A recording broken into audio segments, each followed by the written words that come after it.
భార్య తన భర్తను పేరు పెట్టి ఎందుకు పిలవకూడదో తెలుసా? కారణం ఇదే. మరేమని పిలవాలంటే, పెద్దవాళ్లను పేరు పెట్టి పిలవడమే తప్పు. అలాంటిది భార్యకు అన్ని విధాలుగా రక్షణగా ఉంటానని అగ్నిసాక్షిగా ప్రమాణం చేసిన భర్తను పేరు పెట్టి పిలవడం ముమ్మాటికీ తప్పే అంటున్నాయి మన సాంప్రదాయాలు.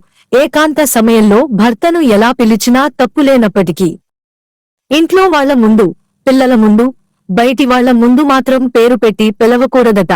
ఇలా చేయడం వల్ల వారిలో మీ భర్త గౌరవం తగ్గడమే కాక మీ గౌరవమూ తగ్గుతుందట. గతంలో అయితే తల్లి పేరును కలుపుతూ పిలిచేవారు.